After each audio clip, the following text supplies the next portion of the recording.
はい、リーディングストラテジーです。これがね、最後のビデオになりますけど、これがね、一番大事なんですね。接続の表現に注意しようと。接続の表現。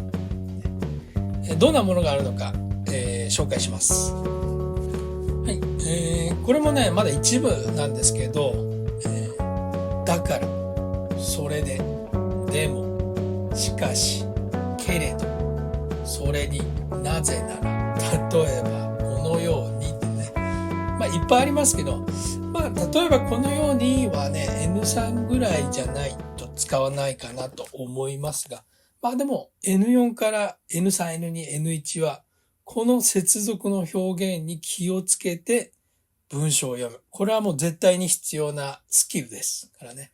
必ずこれ頭に入れといてください。細かいところはね、ビデオのスクリプションに書いておきますけど、接続の表現の機能、何をするための言葉なのかというのを一つ紹介しますね。本当によく使うのが原因と理由ですね。もうリーディングのテストでね、リーディングのために勉強するんだったらもうこの辺の言葉はね、会話でそんなに使わなくても覚えておいた方がいいです。原因と理由、そして反対、比べるですね。これがやっぱりいろんな、話を書くときに反対の意見を書いたり、ね、それから何かと比べたり、例えば日本とフィリピンを比べたりとか、自分の国と日本を比べるとか、これはよくある、センテンスですね。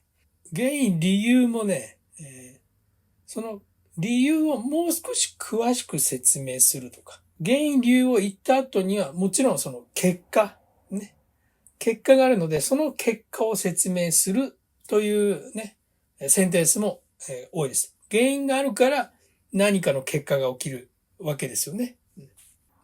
次はですね、付け足す、例を出す、話を変える、まとめる。この辺はね、長文に多いです。やっぱり文がね、さすがに短いとで、このいろんなものをね、入れるのはやっぱり難しいです。だから長文には多いんですよね。だから N3 以上の、長文の問題には多い、方法ですわ。ね。例を出す。他の、今日本の話をしていたけども、他の国の、例を出すとかね。話を変える。昨日の話をしていたけども、今日の話をするとかね。で、まとめる。これはもうね、話を今まで言ってきた、今まで書いた内容を、最後に、自分がこう思った、感想を書いたりとかね、意見を、まとめるっていうね。これはほとんど最後なので、最後に出てくる表現です。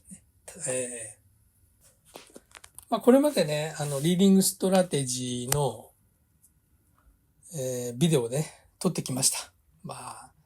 実際にね、やっぱり問題をやらないとできないことが多いですし、問題をやって気づくことがやっぱり多いです。